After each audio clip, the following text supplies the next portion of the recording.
The EU's attempts to strike its own trade deal have badly backfired, according to a leading trade expert, as Britain races ahead of Brussels in striking huge economic agreements after leaving the bloc behind. Brussels continues to botch its own trade deal talks with countries around the world, according to a leading trade expert. Catherine McBride, fellow at the Centre for Brexit Policy, told TRT's Roundtable that the EU appears to have done everything in its power to make trade deals difficult. This was contrasted with Britain, which continues to race ahead with its own post-Brexit agreements. Ms. McBride responded to claims that customs checks in Northern Ireland are due to the lack of a deal around animal and health standards, as Brussels continues to try and pressure the UK to sign up to European rules.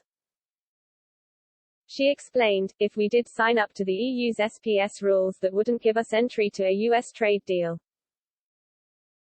Because the US doesn't have a trade deal with the EU either, and a lot of that is to do with the EU's SPS rules as well as the EU's other agricultural rules. The idea that the British are somehow not embracing the world of free trade and the EU is kind of a joke. The Economist continued, the EU is a customs union, it's all about protecting its own businesses from international trade. The EU has not offered the UK any kind of financial services equivalence, and they are desperately trying to get that business for themselves. Australia had no trouble signing up to a trade deal with the UK, they in fact gave the UK better terms than the UK gave them.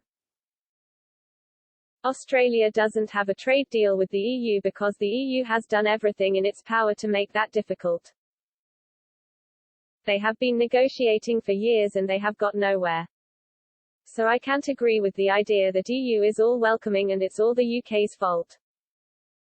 Earlier today, Australian political commentator Jake Thrupp told the Sunday Express that the UK-Australia trade deal signed in June shows, to the doubters, that life after Brexit does exist.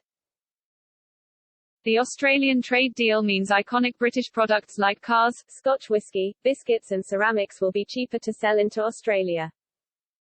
The UK-Australia trade relationship was worth £13.9 billion last year and is set to grow under the deal. Last week, Trade Minister Liz Truss also confirmed that Britain is nearing an agreement in principle on a free trade deal with New Zealand. Meanwhile, the EU has struggled to strike its own trade deals with Australia. Last month, the Morrison government has renewed fears that the European Union's new carbon tariffs could wreak ongoing trade talks between the two. Talks on a trade deal between the EU and Australia have been ongoing for years.